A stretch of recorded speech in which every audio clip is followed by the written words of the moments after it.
The Invalid Story by Mark Twain.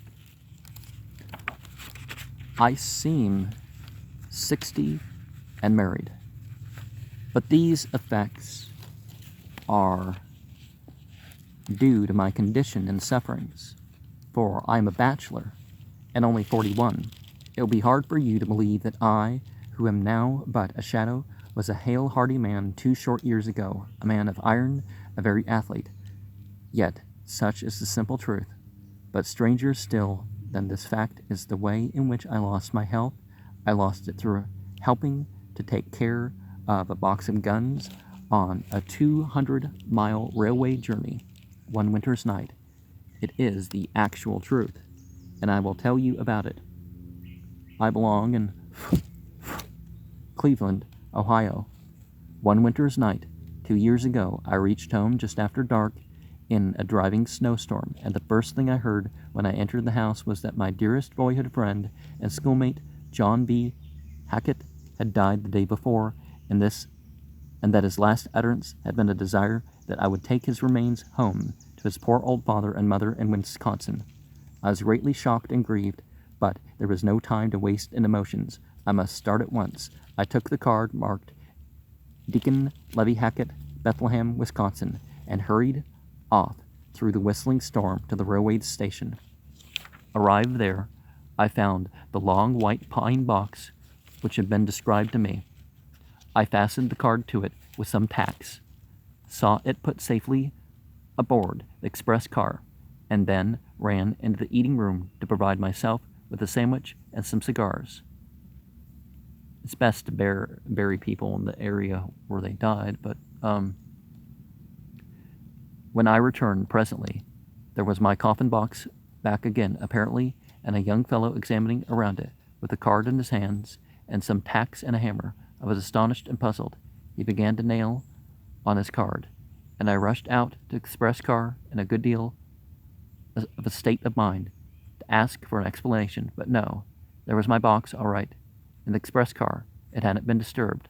The fact is that without my suspecting it, a prodigious mistake had been made. I was carrying off a box of guns which that young fellow had come to the station to ship to a rifle company in Peoria, Illinois, and he had got my corpse. Just then, the conductor sang out, "All aboard," and I jumped onto the express car and got a comfortable seat on a bale of buckets. The expressman was there, hard at work, a plain man of 50 with a simple, honest, good-natured face, and a breezy, practical heartiness in his general style. As the train moved off, a stranger skipped into the car and set a package of peculiarly mature and capable Limburger cheese on one end of my coffin box. I mean, my box of guns. That is to say, I know now that it was Limburger cheese, but at the time I'd never heard of the article in my life, and of course was wholly ignorant of its character. Well, we sped through the wild night. The bitter storm raged on, and a cheerless misery stole over me. My heart went down, down, down. The old expressman made a brisk remark or two about the tempest and the Arctic weather, slammed his sliding doors to and bolted them, and closed his window down tight, and then went bustling around here and there and yonder, setting things to rights, and all the time contentedly humming "Sweet By and By" in a low tone, and flatting a good deal. Presently I began to detect a most evil and searching odor stealing about on the frozen air. This depressed my spirits still more, because of course I attributed it to my poor departed friend. There was something infinitely saddening about his calling himself to my remembrance in this dumb and pathetic way, so it was hard to keep the tears back. Moreover, it distressed me on account of the old expressman, who, I was afraid, might notice it. However, he went humming tranquilly on, and gave no sign, and for this I was grateful. Grateful, yes, but still uneasy. And soon I began to feel more and more uneasy every minute. For every minute that went by, the odor thickened up the more, and got to be more and more gamely and hard to stand. Presently, having got things arranged to his satisfaction, and the expressman got some wood and made a tremendous fire in his stove. This distressed me more than I can tell, for I could not but feel that it was a mistake. I was sure that the effect would be deleterious upon my poor departed friend. Thompson, the expressman's name was Thompson, as I found out in the course of the night, now went poking around his car, stopped up whatever stray cracks he could find, remarking that it didn't make any difference what kind of night it was outside. He calculated to make us comfortable anyway. I said nothing, but I believed he was not choosing the right way. Meantime, he was humming to himself just as before, and meantime, too, the stove was getting hotter and hotter, and the place closer and closer. I felt myself growing pale and qualmish, but grieved in silence and said nothing. Soon I noticed that the sweet by and by was gradually fading out. Next it ceased altogether, and there was an ominous stillness. After a few moments, Thompson said, "Phew! I reckon it ain't no cinnamon that I've been loaded up this year's stove with." He gasped once or twice and moved toward the cough gun box, stood over that Limburger cheese part of a moment, and then came back and sat down near me, and looking a great deal impressed. After a contemplative pause, he said, indicating the box with a gesture, "Friend of yourn?" "Yes," I said with a sigh. "He's pretty ripe, ain't he?" Nothing further was said for perhaps a couple minutes, each being busy with his own thoughts, and then Thompson said in a low, odd voice, "Sometimes it's uncertain whether they're really gone or not. Seem gone, you know.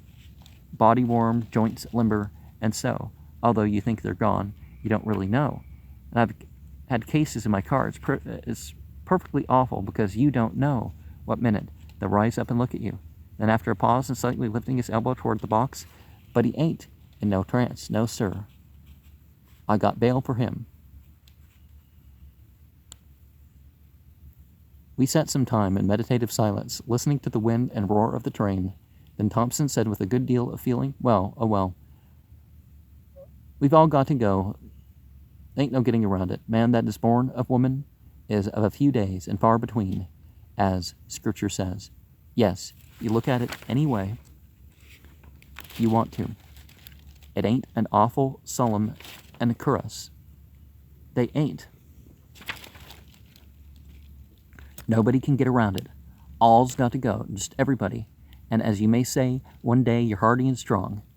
Here he scrambled to his feet and broke a pane and stretched his nose out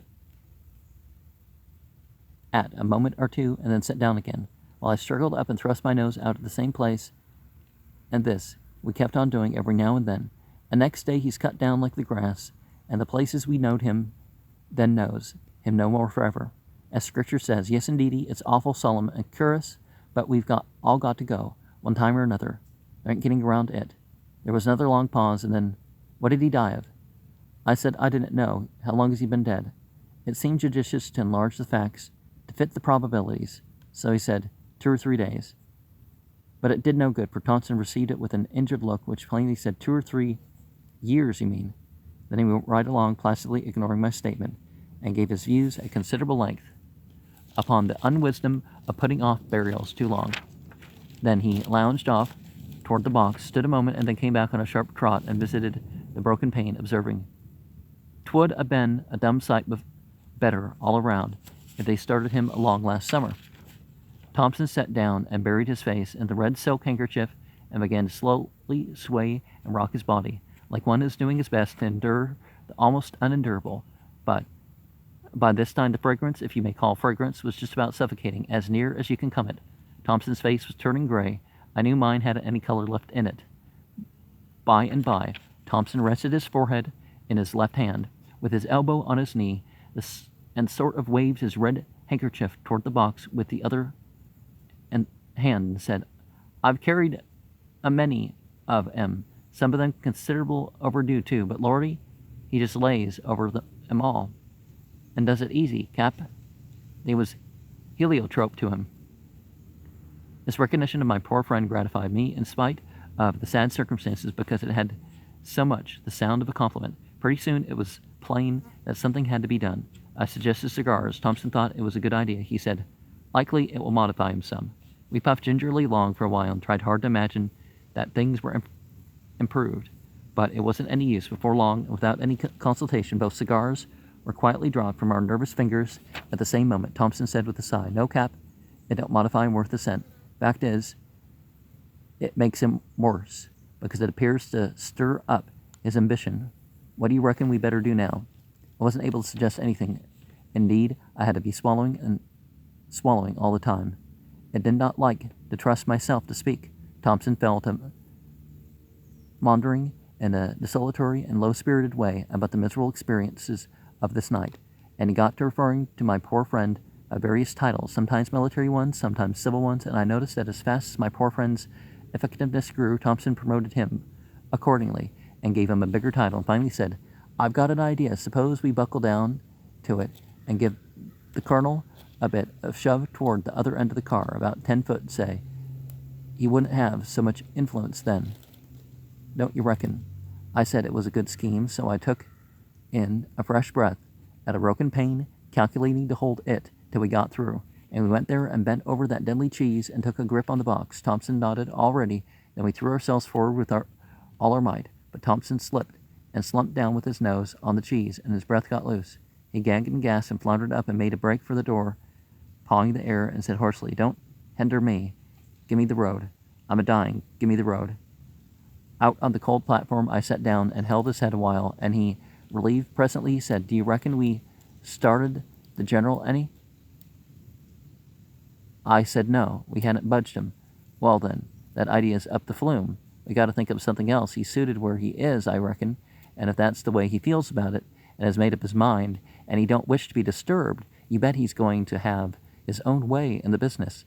Yes, better leave him right where he is, long as he wants to so, because he holds all the trumps, don't you know, and so it stands to reason that the man that lays out to alter his plans for him is going to get left, but we couldn't stay out there in the mad storm, so we should have frozen to death. So we went in again and shut the door and began to suffer once more, and take turns at the break in the window.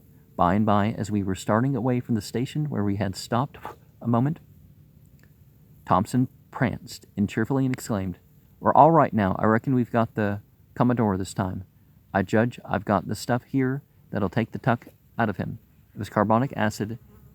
He had a carboy of it.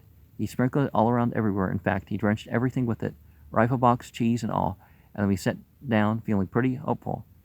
But it wasn't for long. You see, the two perfumes began to mix, and then, well, pretty soon we made a break for the door. And out there, Thompson swabbed his face with his bandana and said in a kind of disheartened way, "It ain't no use. We can't buck agin him. He just utilizes everything we put to modify him with, and gives it his own flavor, and plays it back on us. Why, Cap, don't you know, it's as much as 100 times worse in there now than it was when he first got it going. I never did see one of 'em warm up to his work so, and take such a damnation interest in it. No, sir, I never did as long as I've been on the road, and I've carried many a one of 'em, and I was telling you, we went in again after we were pretty frozen stiff, but we couldn't stay in now, so we just waltzed back and forth, freezing and thawing and stifling by turns. In about an hour we stopped at another station, and as we left it, Thompson came in with a bag and said, "Cap, I'm going to chance him once more, just this once, and if we don't fetch him this time, the thing for us to do is to just throw up the sponge and withdraw from the canvas." That's the way I put it up.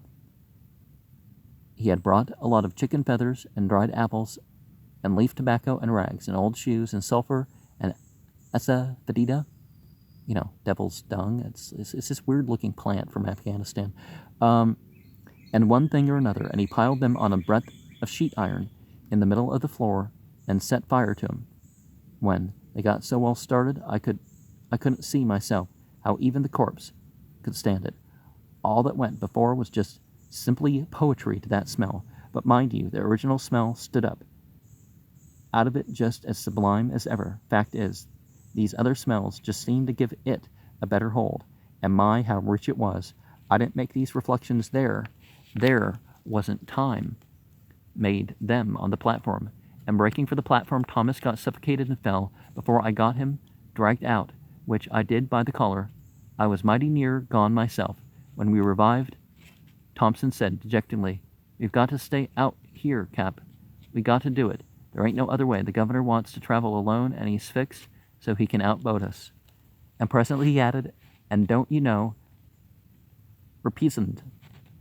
It's our last trip. You can't make up your mind to it. Typhoid fever is what's going to come of this. I feel it coming right now. Yes, sir, we're elected. Just as sure as you're born. We were taken from the platform an hour later, frozen and insensible, at the next station, and I went straight off into virulent fever and never knew anything again for 3 weeks. I found out then that I had spent that awful night with a harmless box of rifles and a lot of innocent cheese, but the news was too late to save me. Imagination had done its work, and my health was permanently shattered. Neither Bermuda nor any other land can ever bring it back to me. This is my last trip, and I'm on my way home to die. And one of the things that I recommend is that in terms of funerals, that if the person is a martyr or thought could be a martyr in any way, then you don't add perfume.